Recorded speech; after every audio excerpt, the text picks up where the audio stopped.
All righty. Well, thank you everyone for your incredible patience. And I apologize, technology has a way of sort of getting you every time, right? But we're really excited to be able to kickstart our annual speaker series called the Global Education Colloquium here at Drexel University. And super excited to have Dr. Bajaj here, who I've known for years, and we've been trying to encourage her to join us, and this is the first time we've had the opportunity of having her face-to-face. So for those of you that are new to the Colloquium, this is a monthly event, which is usually live streamed, as well as having people face-to-face to have a conversation with scholars about their new research and emerging research.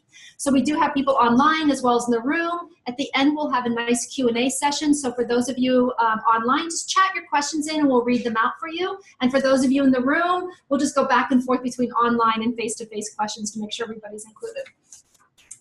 Today, Dr. Bajaj is here to talk to us about her new book. Can I hold up your book to everyone? I don't know if you can see it, but it's fantastic. I highly encourage you get this book, include it in your classes. Read it for fun, and also apply some of her research to your real-world experience. Dr. Bajaj is professor and chair of international multicultural education at the University of San Francisco. She is editor and author of 6 books, this being the latest of them. And it's called Human Rights Education, Theory, Research, and Praxis, and came out just this year in 2017 with University of Pennsylvania Press. She's also written numerous articles. She's also developed curriculum, particularly related to peace education, human rights, anti-bullying efforts, and sustainability for nonprofit organizations, intergovernment organizations such as UNICEF and UNESCO, and now she is going to be generating a whole conversation for us. Thank you so much for joining us. Thanks so much for having me. And thanks to everyone who's here and also online for joining us despite the snafus of technology. So I wanted to start with a couple stories before I get into some of the ways that I see a mapping of the field of human rights education in our present moment today in 2017, as this field has kind of gained traction over the past decades with a lot more momentum in recent years. So the first story I'll tell you is about a young girl named Swati, who was 13 years old at the time I interviewed her, in a rural village in the eastern Indian state of Orissa. The year prior, when she was 12 and in the 6th grade, her parents told her that they were pulling her out of school to get her married. Even though marriage under the age of 18 is illegal, about 50% of girls in India are married off before 18. There's been some recent Supreme Court decisions limiting that, which is positive, but that is a reality for many poor rural girls. Their economic circumstances made it so that they couldn't afford another mouth to feed, and they had found a family to marry her into that wasn't demanding too much dowry. Swati was studying human rights through a program that ran at her school through a non-governmental organization, an NGO, and she didn't want to leave school to get married, even though her family was pressuring her to. She had her human rights textbooks from the course on human rights education that the NGO was running through her teachers at her school. And she told her parents that she didn't want to get married. They didn't see a way out. And she went to the police to tell them to stop what was illegal, her marriage at the age of 12, from happening. And the police said, you should just listen to your parents. You know, your family situation is tough. There's not much we can do for you. But she told them that in her textbook, she had learned that early marriage and forced marriage of young women was illegal, and that there were phone numbers of human rights organizations and state commissions in the back of her textbook that she would call in the capital of the state if they didn't help her. So the police, perhaps scared of being written up or reported or having an authority from the capital coming to tell them that they're not doing their job, took her complaint seriously and told her parents not to get her married, to delay the marriage, and to keep her in school, that this was her future. So Swati was very excited by the power of human rights education, by the power of these phone numbers in her human rights book to actually change her real circumstances of being not forced into a marriage against her will at the age of 12. She continued to attend statewide trainings in human rights and was able to stay in school. At the last time I had contact with her, she was in the 8th grade at the time. I wanted to tell you a story about another young woman who I met not in India, but in California. Sang was 10 years old when her family decided to leave Burma. The military junta there was confiscating land and depriving families of their livelihoods. Her family decided to escape to Malaysia as undocumented, unauthorized migrants, and were aided by a human smuggler to get to Malaysia. At one point, her and her sister, who was just a couple of years older than her, were separated from their mother in the migration process so that they wouldn't be detected. And they were almost kidnapped by human traffickers and who was going to sell them into virtual slavery. They were able to escape. Once she got to Malaysia as an unauthorized migrant, she worked in a restaurant, cooked for her family, and once in a while there was a school run by the United Nations for Burmese migrants that she attended, but not regularly. Her family was able to be resettled in the United States when she was 16 years old. She didn't speak any English. And in addition to attending high school in English full-time, she also worked in the back of a restaurant nearby to help support her family. Her school offered a human rights club and had a lot of human rights education infused throughout the school through their approach to teaching. And she was able to analyze her family's situation and migration story and the transnational experiences she had better to shed light on the unequal conditions that both led to their migration and their subsequent migration, and the circumstances that caused the need for their migration, and the unequal realities that she faced in her neighborhood in California as well. Here's a quote from Tseng that after understanding human rights, she said, "I got destroyed all my rights by others. Now's the time for me to fight for my rights back." So human rights education gave her a lens to understand what she had faced, the realities of her family, of her community, and give her a better perspective on the situation she now found herself in. And Tseng at this moment is studying in a 4-year college, a public university. She received a scholarship.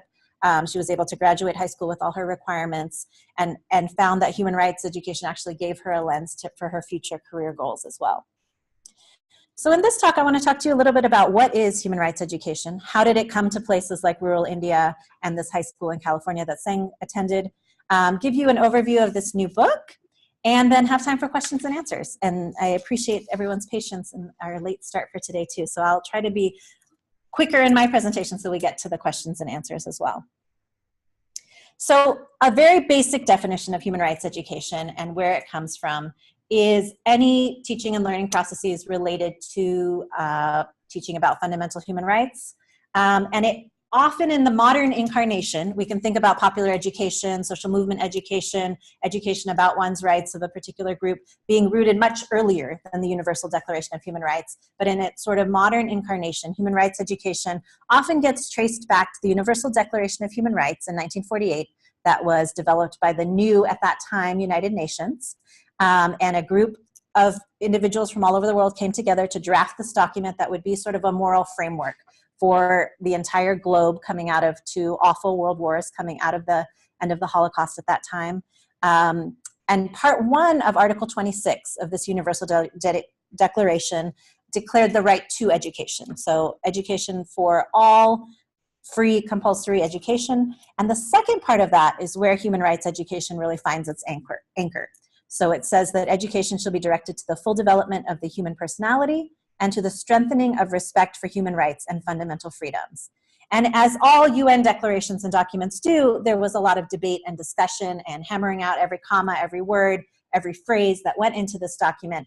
And the proponents of this part 2 of Article 26 were reeling from what had just happened across the world in World War II, and the fact that there was a lot of indoctrination by the Nazi regime through education, that people who were educated were experimenting on other human beings, committing the worst atrocities, some of the worst atrocities that humankind had ever seen by educated individuals. So the recognition that education could be used for good or bad. It can be used for indoctrination and socialization into inequality and violence, or it can be used in this sort of more liberative, transformative, critical thinking way. So they felt that it's not just a right to education, we have to define what kind of education we want to see. So human rights educators really take our kind of marching orders from this part 2, that it's there in this Universal Declaration that the United Nations agreed to, and has become sort of a milestone, cornerstone document for the human rights regime, as well as sort of global education movements as well. So when we think about education and human rights, they're really kind of three interweaving strands. So that first part one was education as a human right, that everyone should have access to education, that access should be equitable, that there shouldn't be discrimination in who accesses education. And we see a lot of movement there with the Education for All conferences, with the Millennium Development Goals, with the now Sustainable Development Goals, thinking about global frameworks for the types of rights, needs, resources that every individual is entitled to regardless of where they live or the community that they belong to. The second part of this education in human rights is education with human rights, so that there's quality education, that there's dignity, and that there's no discrimination even when you get into a school or a classroom or a non-formal learning space, that the girls aren't seated in the back and the boys are in the front, that different ethnic groups or social groups aren't mistreated once they get to school. And then the third is really where human rights education sits, which is that the curriculum, the pedagogy, the teacher training, the types of outcomes, the processes that happen in schools are really for the promotion and the advancement of human rights, that we're working towards a larger social good that is rooted in this shared vision for human rights. So some milestone moments in the field of human rights education. Coming out of the Vienna Conference on Human Rights, the final declaration of that conference had a lot of language about the promotion of human rights literacy, advancing human rights education, and it created the Office of the High Commissioner for Human Rights in Geneva. And subsequent to that, building on that, the United Nations had a Decade for Human Rights Education, which was an interagency effort that coordinated events, publications, resources, and countries were encouraged to put forth national initiatives and action plans on human rights education. And during that decade, over 100 countries put forth something. And there are differing levels of what countries put forth. It could be a couple pages, it could be an entire strategy, it could be a textbook reform. But the fact that this sort of field and area of focus gained traction during that time was definitely facilitated by these intentional efforts and momentum by the international community. After 2004, the efforts didn't want to die down, so there was consensus to create within that Office of the High Commissioner for Human Rights in Geneva a world program for human rights education. And to the present day, that office coordinates the action plans by countries, ongoing efforts, initiatives, publications, things like that. In 2011, the UN adopted the Declaration on Human Rights Education and Training, and it provides a framework for how all types of professional training, all types of education, secondary, higher, should focus on human rights education. So it creates a body of international, non-binding because it's a declaration, not a convention, but a body of international law is further developed around the need and the right to human rights education. You can see in this chart by David Suarez, a scholar of human rights education, the exponential increase from the 1960s to the present. Well, this is a little older, but if you saw it, I'm sure it would go further off the charts, in mentions of human rights education, publications, international, and it's really been something that's taken hold across the globe in different ways. As human rights education has really proliferated in publications, efforts, courses, textbook reforms, non-governmental organizations, faith-based organizations that are promoting human rights education, you see this sort of, the need to kind of identify what the ideology behind it is. So you'll see human rights education, for example, in an elite private school through an Amnesty International club. You'll see it in a grassroots community movement as a form of getting non-formal education to individuals in order for them to advocate for political changes and social changes in their community. And often it looks very different. So how do we make sense of an educational project that has such differing definitions, ideologies, approaches, focuses of the type of rights that are talked about in so many different programs? So it's important to look at the international level, and this is something that I've done in some of my work, is kind of try to give definition to human rights education as this form of kind of global citizenship and belonging in a global community, and more grassroots level human rights education as a form of resistance, social change efforts, transformative kind of when we think about the theories of Paulo Freire, liberatory education, and many other things in between. So in terms of this proliferation and exponential increase in the use of the term human rights education, it's useful to think about what are the ideologies, what are the definitions that people doing this type of education are using, and why did they decide to adopt this term, human rights education, in the work that they're doing, or why did they opt not to? What does it signal? What does it allow them to access? What does it not allow them to access in terms of funding, resources, legitimacy, allies in the project, coalitions, etc. One definition that I like in my work, which is on some of this more transformative forms of human rights education, is by Amnesty International, and it says, human rights education is a deliberate participatory practice aimed at empowering individuals, groups, and communities through fostering knowledge, skills, and attitudes consistent with internationally recognized human rights principles. Its goal is to build a culture of respect for and action in the defense of human rights for all. So what I like about this definition is that it goes beyond what some of the sort of UN definitions talk about as sort of peace among nations, friendship among all people, and really puts an onus on the learner to actively defend and promote human rights education after learning about it. So it has that very action-oriented component, and that it's not just a passive absorption of information about rights and dates and treaties, but really is about taking action in the face of contemporary injustices that one may see. So human rights education can look very different. And when we look at contemporary models and programs that exist, we see all kinds of things that run the gamut, from middle school to high school to higher ed to non-formal education. There could be formal classes through a weekly class or an elective. There could be textbook reforms. There could be explicit instruction. We see non-formal education in communities run by organizations more focused on action. We see co-curricular, so after school clubs, school projects, assemblies, performances about human rights, maybe through celebration of Human Rights Day every December, and popular education, taking into account low literacy and using perhaps more visual methods. There's a wide variety of what constitutes human rights education. And again, often the reasons for introducing human rights education, the approaches, the methods, the types of rights focused on will differ based on an organization's goals, their orientations, the needs of the community, the realities of the community. It really can vary quite a bit.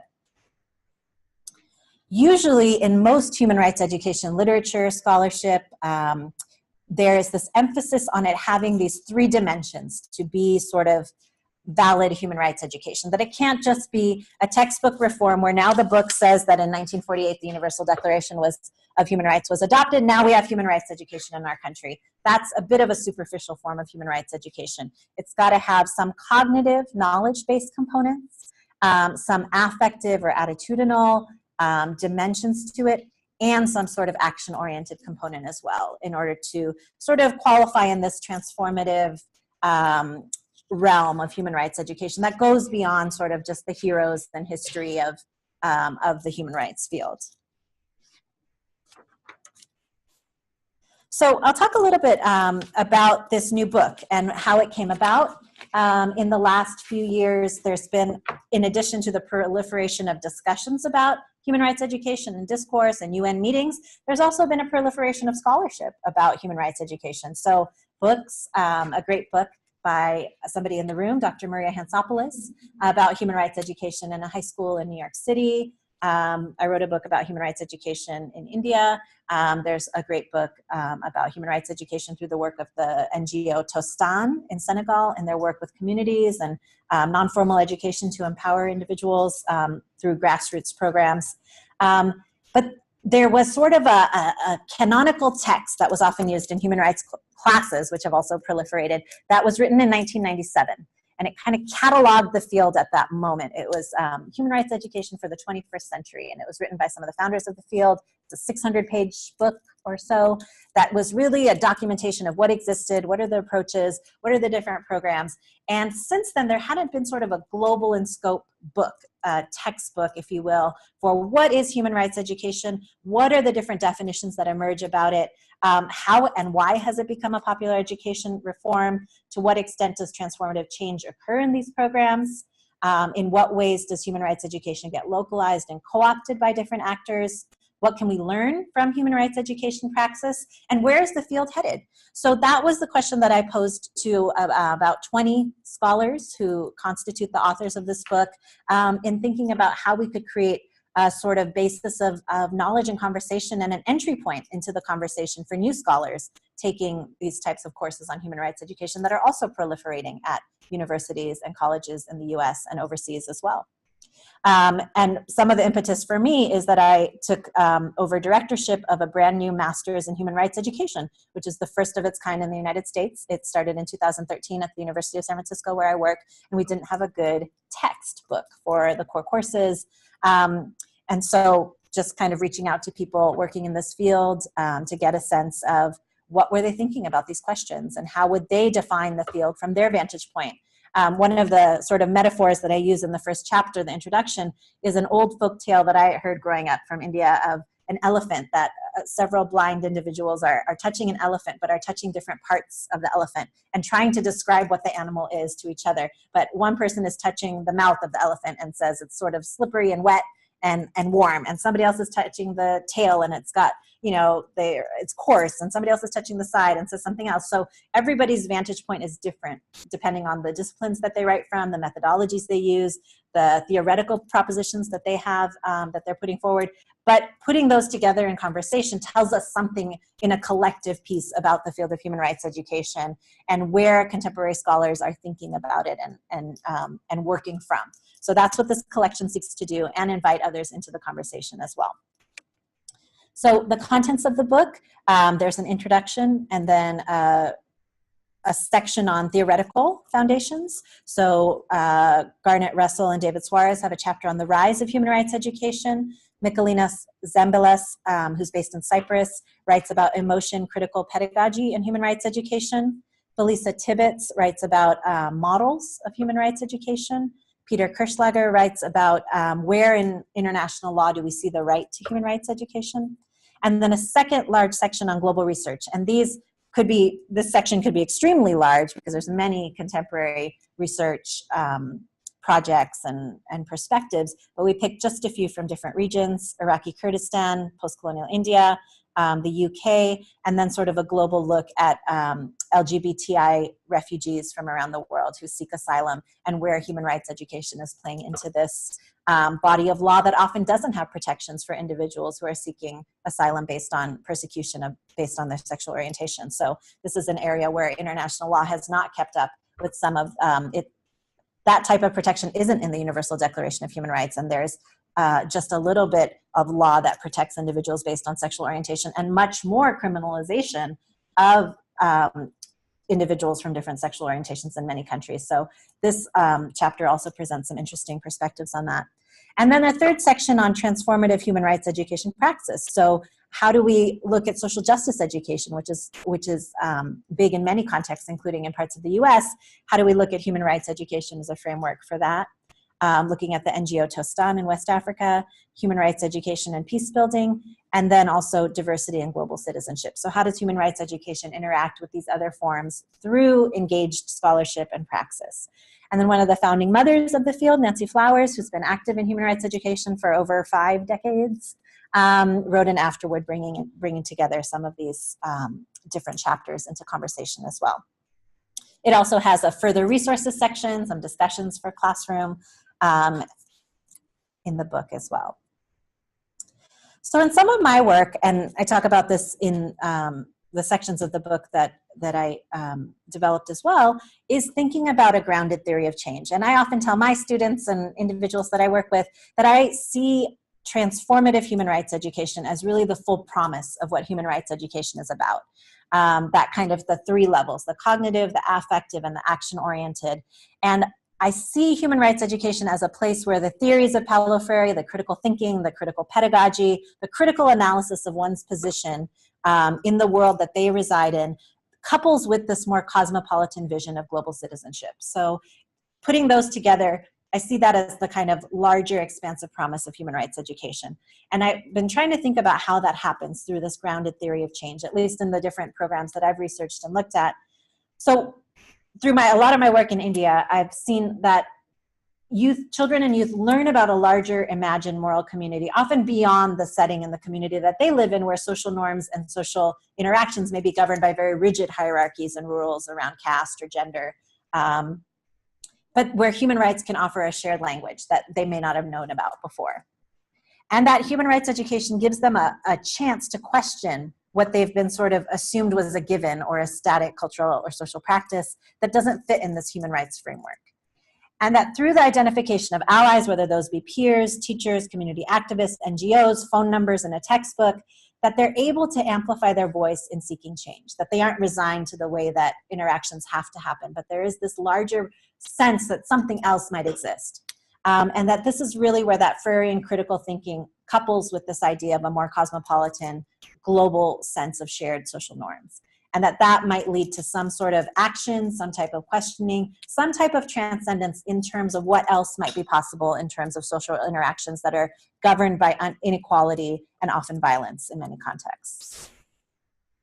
So I'll end with this quote because I think it really goes back to that part 2 of the Universal Declaration of Human Rights, Paulo Freire's quote, that education either functions as an instrument which is used to bring about conformity, or it becomes the practice of freedom, the means by which men and women discover how to participate in the transformation of their world. And in my view, this is really what human rights education is about.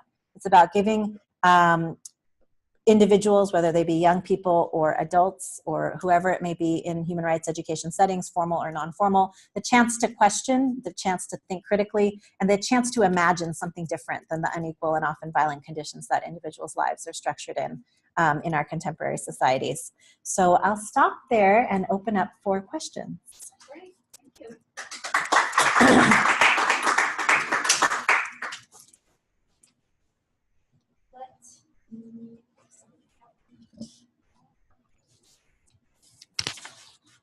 Okay, great. I'm going to sit here at my desk. Hopefully everyone can hear, but at least we kind of have a visual now of 2 of us and to the room. But we have plenty of time for question and answer, despite the fact that we've got a late start. So for those of you that are online, there's a chat box at the bottom of your screen. You can click on that and type in any questions you have. And for those of you in the room, just jump in with your conversation questions.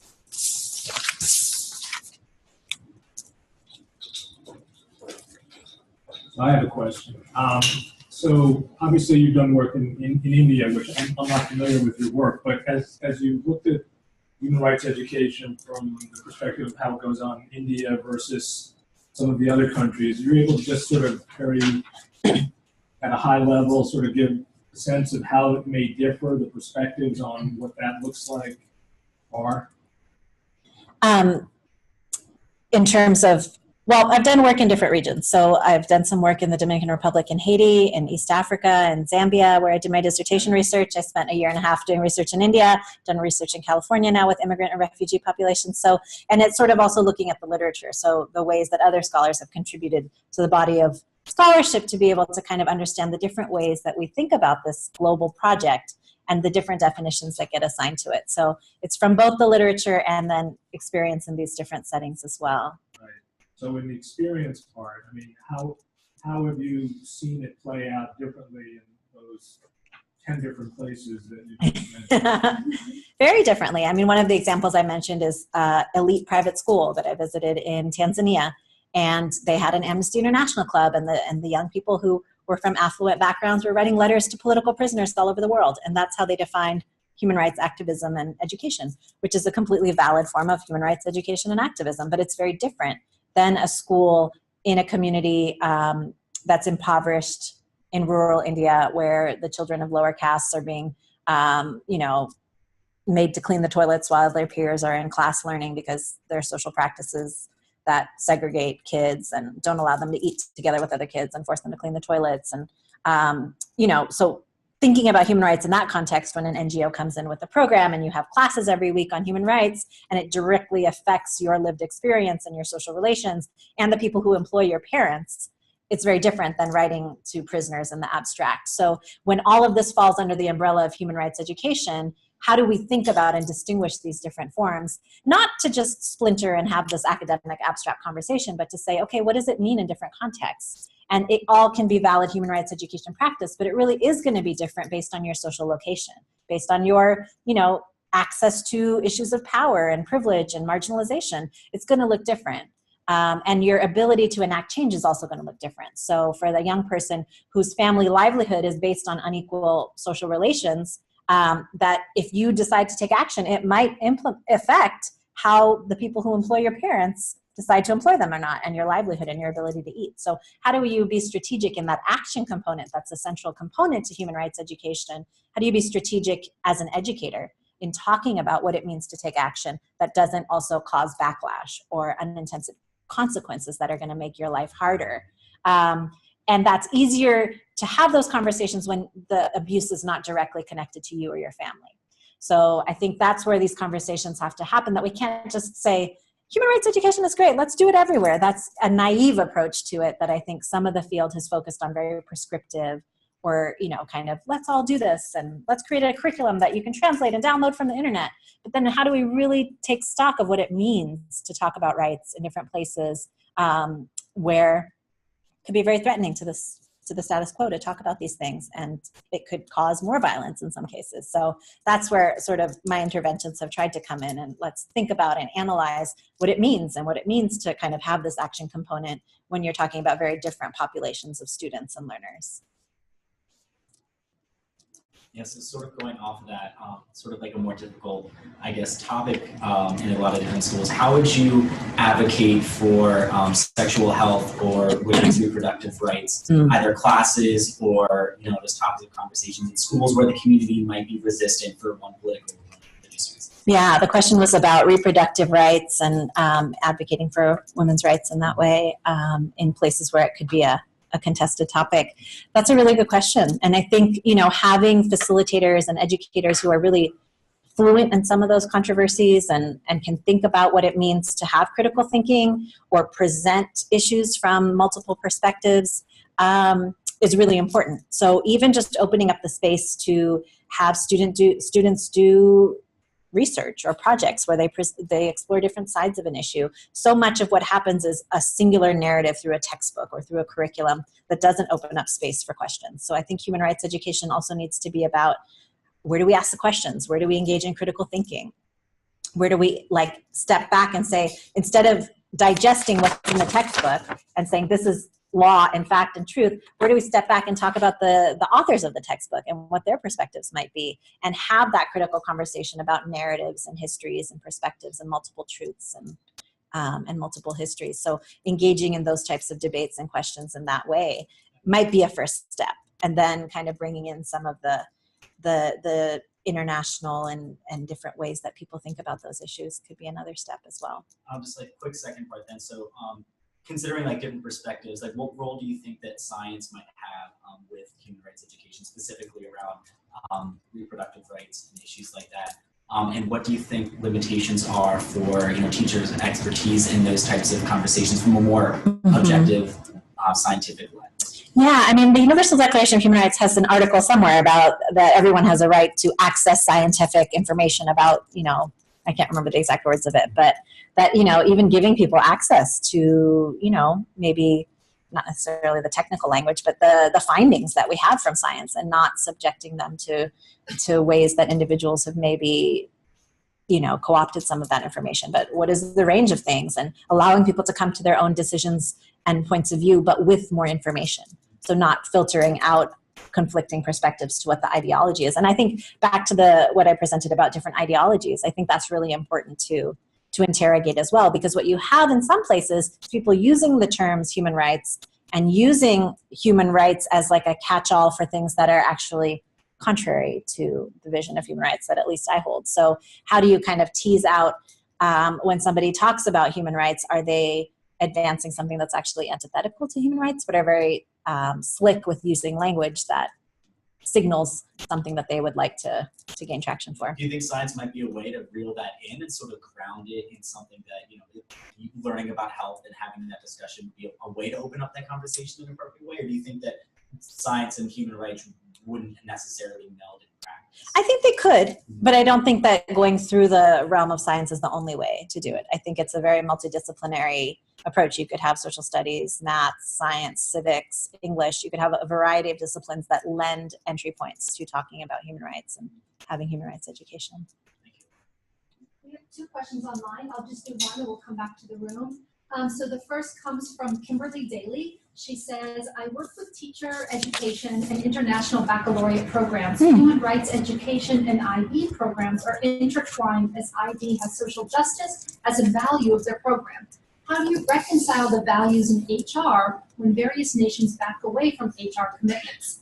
Students do pick up on this and teachers have brought this up. The U.S. not signing the UN Convention on the Rights of the Child is often the one I hear. Yeah, that's a great question. And I've had students in the 13 years I've been a professor write theses and papers about the International Baccalaureate program, so I know about it a bit through that perspective, and friends who've gone through it as they were growing up.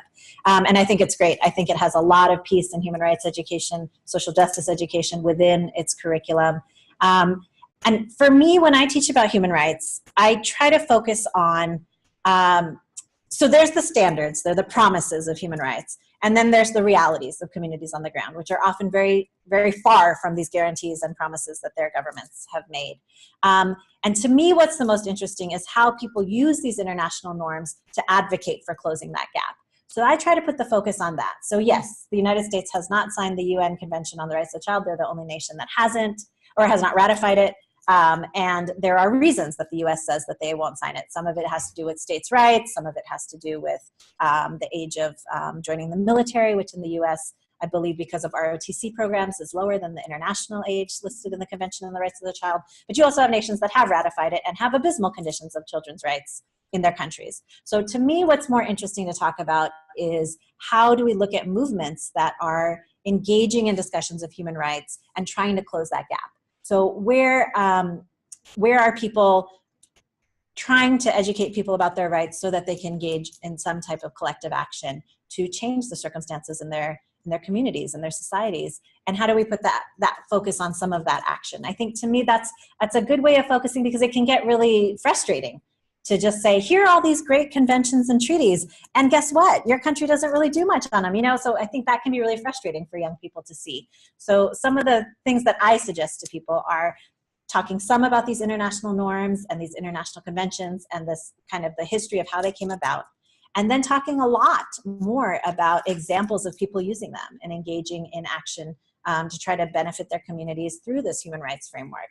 And what could that mean for us to really think about individuals who are fighting for LGBTQ rights, and individuals who are fighting for reproductive rights, and individuals who are fighting against the caste system, and individuals who are fighting for land rights?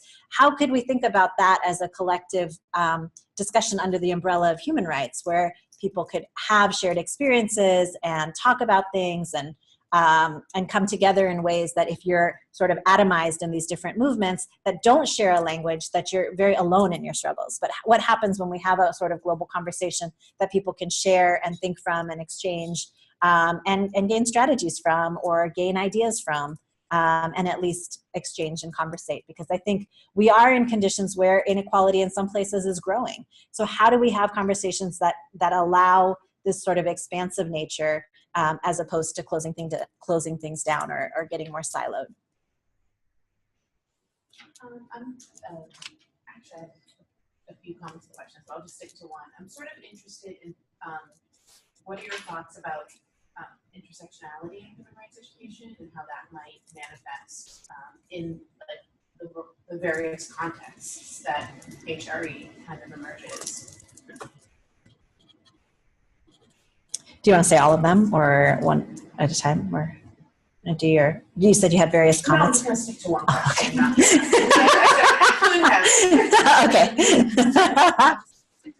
Yeah, I mean, I think there's lots of ways, and I think it's about having some sort of like fluency in those different issues. The question was about intersectionality in human rights education, and I think we have to be more complex. So some of the early writing of Paulo Freire was very binary in terms of oppressors and oppressed, or, you know, when we think about issues in very sort of static ways. The Universal Declaration of Human Rights was written at a time when we didn't have multinational corporations that practically run governments in certain places. So how do we think about non-state actors in a context of globalization, where, you know, it's not as simple that your government either gives you rights or it doesn't. You might have an oil company that runs and has bought off the entire government of an entire area. And so what does that mean for your rights? We have the privatization, the complete sort of, you know, takeover of schools in certain places by companies. So what does that mean then when you have a right to education? What if that company that runs the schools then shuts down? It's not your government, but you still have a right. So how do we have some more complexity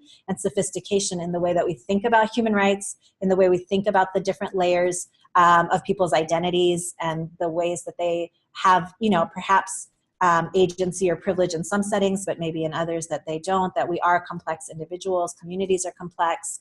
So I think that's all part of what an educator or a facilitator needs to have as much as possible when they're dealing with different issues. And I think that's something that often, you know, I tell my students that, you know, you have to really think about the context. If you aren't very familiar with the context or have spent a lot of time understanding what's going on, it may be difficult to do human rights education in a place where you don't have that deep knowledge of what dynamics might be at play as you're engaging in this. And I think some of the most successful examples in this book especially are related to groups that have been doing work on the ground for many, many decades and are engaging in human rights education as a strategy for larger sort of work to improve rights and respect the dignity of different communities. So there's examples from Colombia, Liberia, India, Iraqi Kurdistan, all over the world. And I think there's examples of failure as well in terms of human rights education programs. And I think some of that is also related to contextual understanding and complexity in understanding it. We have another question online. This one comes from Sandra Sirota. Oh, she says, hi, Sandra. Hi. Wonderful to see you. I'm wondering if you've had the experience of students in an HRE class or through your research rejecting the human rights framework. What were their reasons for rejecting it and how have you responded? Or if not, how would you respond? Yeah.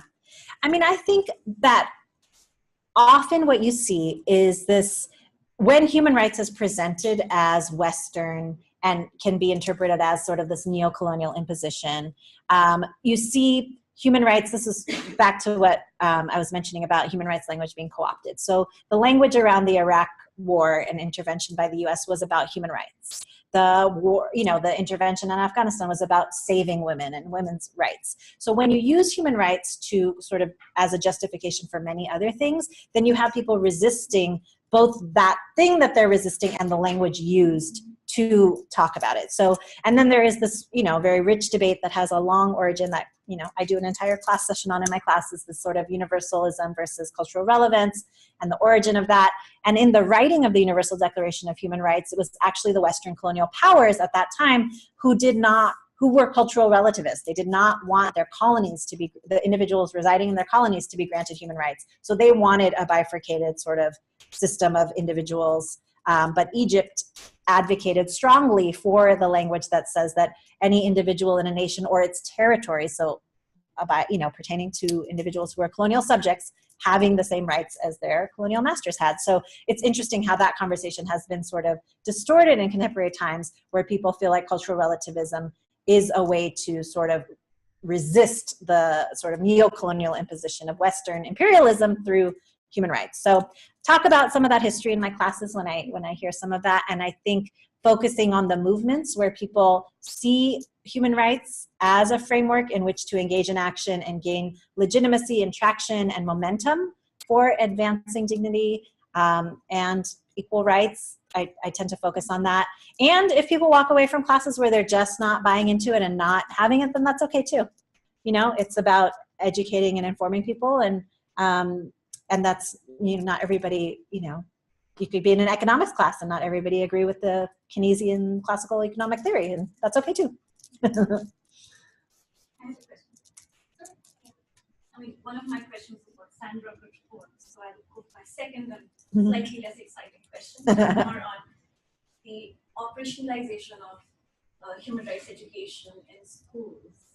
And because I'm focusing on early grades and early childhood, I want to understand how effectively can human rights education be operationalized into earlier years of formal education. what are some of the good examples Yeah. you've seen?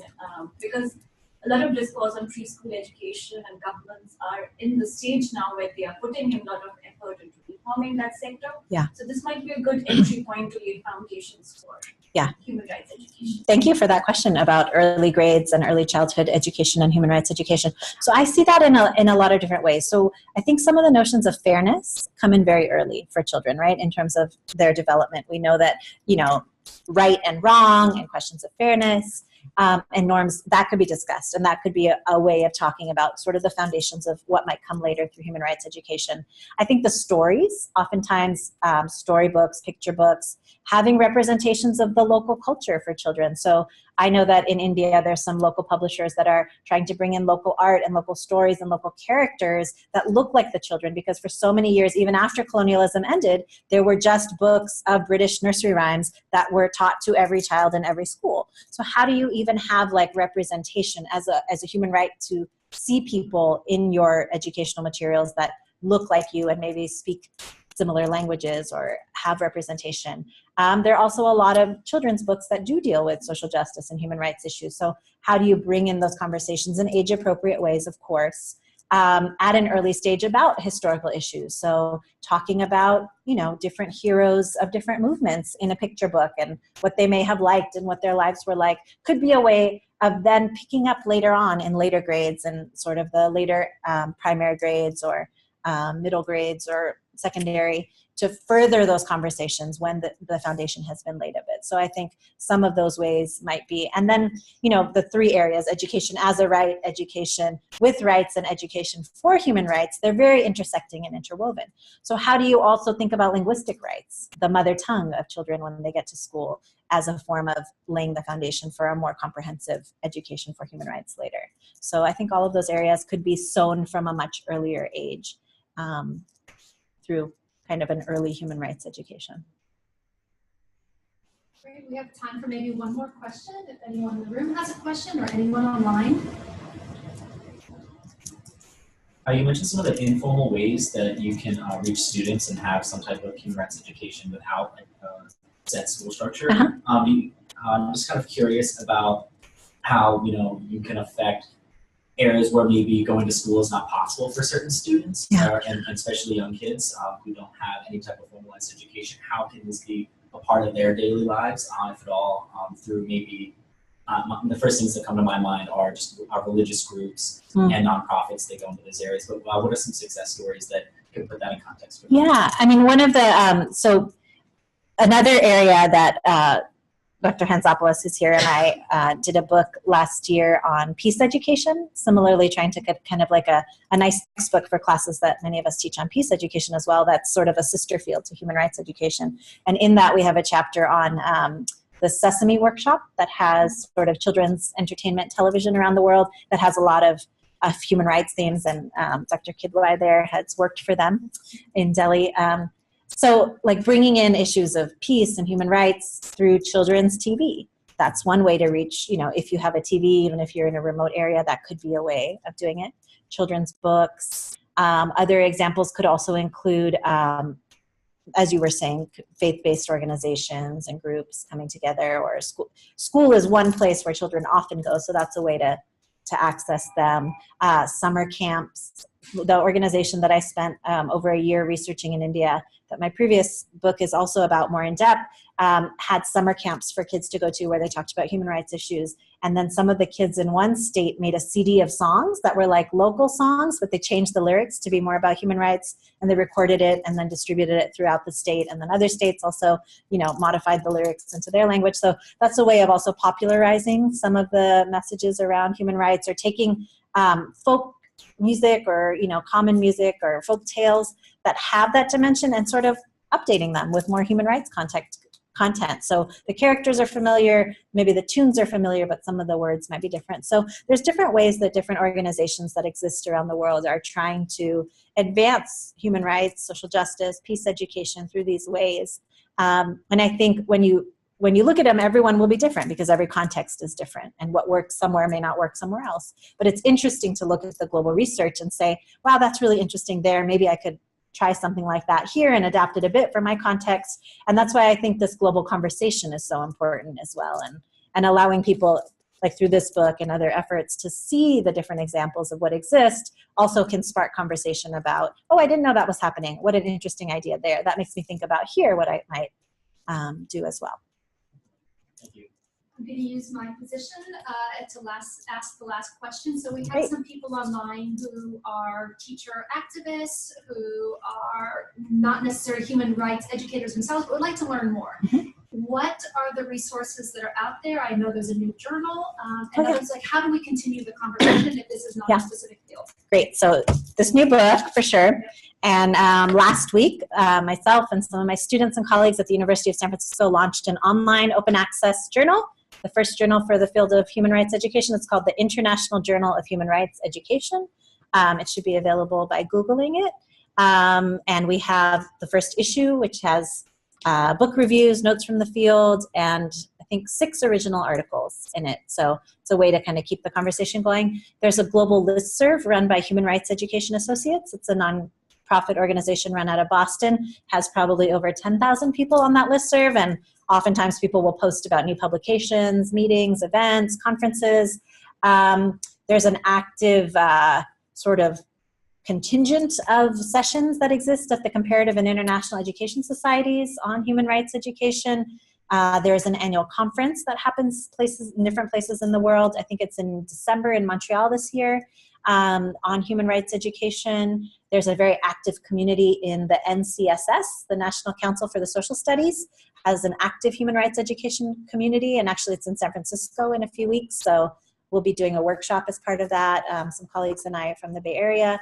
And there's a presentation and a reception there. So if you're a teacher, that might be a great place to look to. Where else? If you're a teacher, you should definitely read Maria Hansopoulos' book, Restoring Dignity in Public Schools. Human Rights Education in Action? Yes, excellent book. I assign it to my students. They love it. It's a great example of how teachers and schools can implement human rights education. Super. Thank you so much. Thank you for giving us your time and your expertise and sharing your resources. And thank you to everyone who's joined us online as well as face-to-face. I hope that you'll join us next month.